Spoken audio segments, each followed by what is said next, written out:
Namaste, you are watching Organiser This Week and I am Sonam Singh. This week, as the nation prepares to commemorate Kargil Vijay Diwas, we revisit one of the defining moments in India's military history. But beyond the memories of Tiger Hill and Toloting lies a larger story. How the Kargil War transformed India's defense doctrine and paved the way for reforms that continue to shape the armed forces even today. We will also take you through the significance of the proposed integrated theatre commands, revisit the legal developments in the 2020 Delhi riots conspiracy case, and understand why modern wars are increasingly fought through narratives instead of bullets. We will also bring you highlights from the RSS Prant Pracharak Baithak, discuss India's role in strengthening labour cooperation through BRICS, and much more. So let's begin. Every nation celebrates military victories. Very few use them victories completely transform the way they prepare for future wars. This perhaps is the biggest lesson of Kargil. 27 years ago, Indian soldiers fought under impossible conditions to reclaim peaks occupied by Pakistani intruders. The courage of those brave hearts became a symbol of national pride.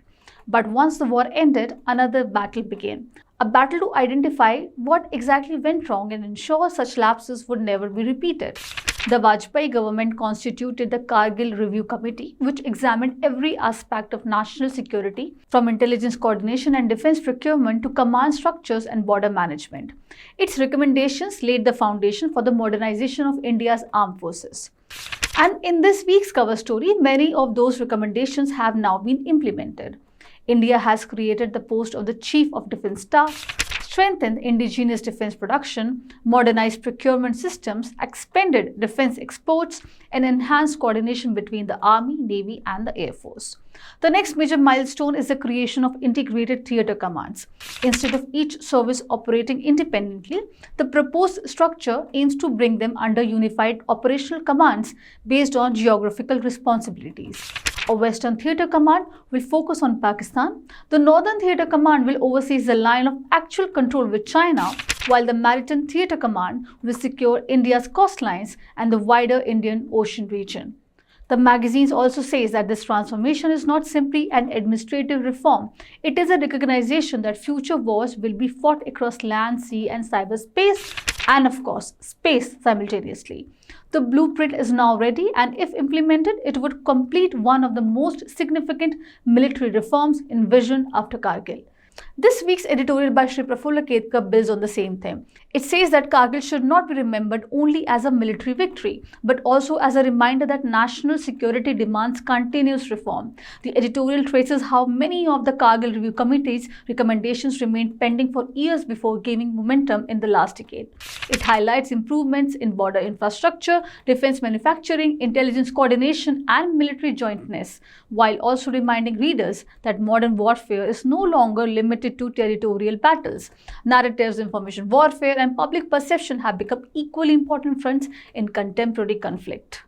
From national security to one of India's most debated legal cases, this week's issue examines the conviction in the 2020 Delhi riots conspiracy case, saying that the judicial process has shifted attention back to documentary evidence, forensic findings, and witness testimony. The article explores how narratives surrounding the riots evolved over the years and contrasts them with what eventually emerged during court proceedings. It raises broader questions about the relationship between media narratives, public opinion, and judicial scrutiny, emphasizing that criminal cases are ultimately decided in courts on the basis of evidence rather than the normal public perception. Closely linked to that discussion is another important feature in this week's issue: fifth generation warfare. Wars today are no longer fought only with tanks, missiles, and fighter aircraft. Information has become a strategic weapon. Disinformation campaigns, cyber attacks, psychological operations, digital propaganda, and social media manipulation increasingly shape conflicts around the world. The analysis argues that modern national security requires societies to remain on alert not only against military threats but also against attempts to influence public opinion, weaken institutions, and create internal divisions. In such conflicts, citizens themselves become participants in the defense of the nation.